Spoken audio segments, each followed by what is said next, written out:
परिचय। बच्चों, क्या आप जानते हैं कि कुछ जंतु जैसे गिलहरी एवं अन्य कृंतक जंतु जाड़ों में शीत निद्रा में चले जाते हैं। वे इन दिनों में ठंड और भोजन की कमी से बचने के लिए ऐसा करते हैं। पक्षी जाड़े के दौरान ठंड से कैसे बचते हैं? पक्षियों के पंख ठंड से बचाने में अच्छे ऊष्मारोधी का काम करते हैं। ये हवा का पॉकेट बनाने के लिए अपने पंखों को फुला लेते हैं, जो ठंडी जलवायु में अतिरिक्त ऊष्मारोधक का काम करता है। उद्देश्य।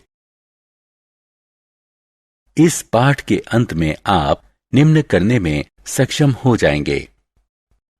अनुकूलन को समझना, ध्रुवीय क्षेत्रों और उष्णकटिबंधीय वर्षा वनों की जलवायु की चर्चा करना, ध्रुवीय क्षेत्रों और उष्णकटिबंधीय वर्षा वनों के विभिन्न जंतुओं के अनुकूलन का वर्णन करना।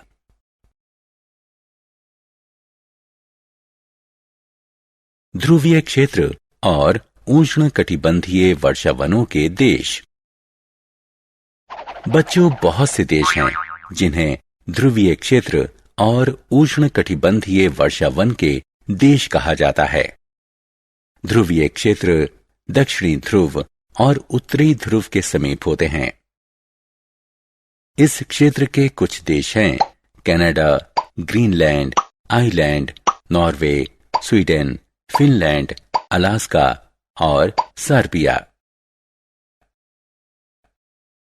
Bharat, Malaysia, Indonesia, Brazil, Congo गणराज्य, केन्या, युगांडा और नाइजीरिया ऐसे कुछ देश हैं जहां उष्णकटिबंधीय वर्षा वन पाए जाते हैं। ध्रुवीय क्षेत्रों में जलवायु। ध्रुवीय क्षेत्रों में चरम जलवायु होती है। समूचा क्षेत्र बर्फ से ढका रहता है और तकरीबन पूरे साल ठंड रहती है। सूर्य ध्रुवों पर 6 महीनों के लिए अस्त नहीं होता, लेकिन फिर अगले 6 महीने तक कोई सूर्योदय नहीं होता। इस समय ऋणात्मक 40 डिग्री सेल्सियस तापमान तक कम हो सकता है। ध्रुवीय भालू का अनुकूलन। बाल यानी फर, बाल की मोटी परत ठंडी हवा और पानी में शरीर को गर्म रखती है। सफेद बाल बर्फ और हिम में छिपने में सहायता करते हैं। त्वचा से निर्मुक्त ऊर्जा को शरीर में वापस परावर्तित करते हैं। बड़े पंजे, चौड़े पंजे शरीर का भार बर्फ पर विस्तारित कर देते हैं और तैरने में सहायता करते हैं। नाखून बर्फ में खोदने के लिए मुड़े होते हैं। दांत मांसाहारी जीवों के अनुरूप नुकीले। नथुने सांस लेने में सहायक, लेकिन तैरते समय बंद हो जाते हैं।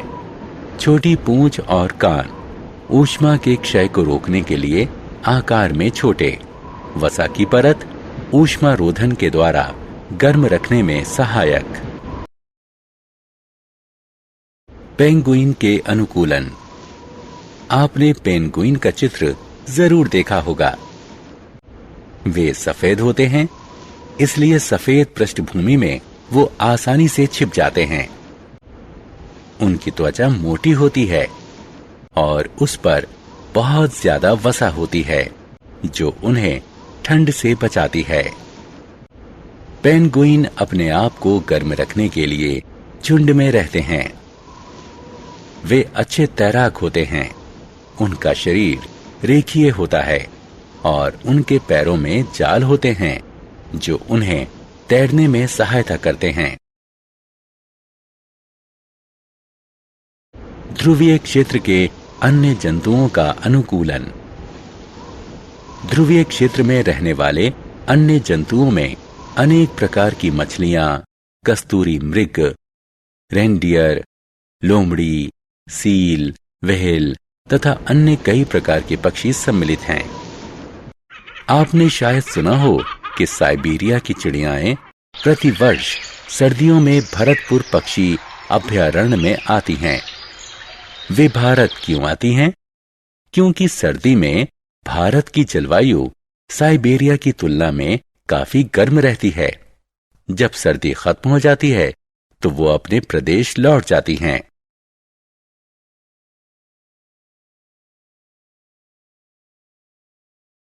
उष्णकटिबंधीय वर्षावन की जलवायु। भूमध्य रेखा के पास होने के कारण उष्णकटिबंधीय क्षेत्र आमतौर पर गर्म होते हैं। सबसे ठंडे महीनों में भी तापमान 15 डिग्री सेल्सियस से ऊपर रहता है। पूरे साल दिन और रात लगभग बराबर होते हैं। इन क्षेत्रों में अत्यधिक वर्षा होती है। गर्मी और उमस से भरी जलवायु इस क्षेत्र को उष्णकटिबंधीय वर्षावनों से समृद्ध बनाती है। उष्णकटिबंधीय वर्षावन क्षेत्र मध्य अमेरिका, पश्चिमी घाट और भारत में असम, मध्य अफ्रीका और दक्षिण पूर्व एशिया उष्णकटिबंधीय वर्षावन क्षेत्र है। लगातार वर्षा और गर्मी के कारण इस क्षेत्र में विभिन्न प्रकार के पौधे और जंतु पाए जाते हैं। बंदर, चिंपैंजी, गोरिल्ला, शेर, चीता, हाथी, तेंदुआ, छिपकली, सांप, पक्षी और कीट इस क्षेत्र में पाए जाते हैं।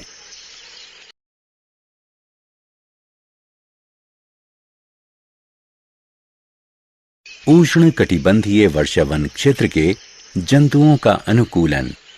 आइए जंतुओं के गर्म और उमस भरे जलवायु के लिए अनुकूलन के बारे में बात करें। बहुत से जंतु पेड़ पर रहने के लिए अनुकूलित हो गए हैं। पेड़ों पर रहने वाले लाल आंखों वाले मेढकों के पैरों में लसलसा जाल विकसित हो गया है, जो उसे पेड़ों पर चढ़ने में मदद करता है।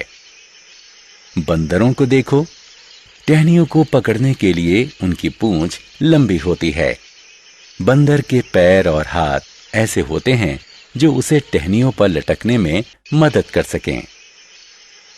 ट्रकेन की लंबी बड़ी चोंच जो उसे उन शाखाओं पर लगे फूलों तक पहुंचने में सहायता करती है जो उसका भार नहीं उठा सकती।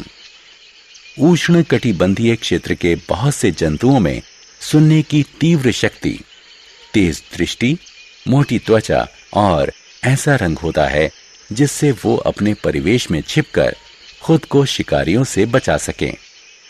शेर और चीतों की त्वचा मोटी होती है और उनमें सुनने की तीव्र शक्ति होती है। हाथी के अनुकूलन। यह एक हाथी है। हाथी भारतीय उष्णकटिबंधीय वर्षावन का एक अन्य प्रमुख जानवर है। इसकी नाक बहुत लंबी होती है। इसे सूंड कहते हैं। इस सूंड के कारण ही इसकी ग्रहण शक्ति बहुत तीव्र होती है। सूंड से हाथी भोजन भी उठाता है। बड़े दांत उन पेड़ों की छाल निकालने में सहायक होते हैं जिन्हें खाना हाथी पसंद करता है। हाथी के बड़े कान उसे हल्की से हल्की ध्वनि सुनने में सहायता करते हैं। वे गर्म और उमस भरी जलवायु में हाथी को ठंडा रखने में सहायता करते हैं।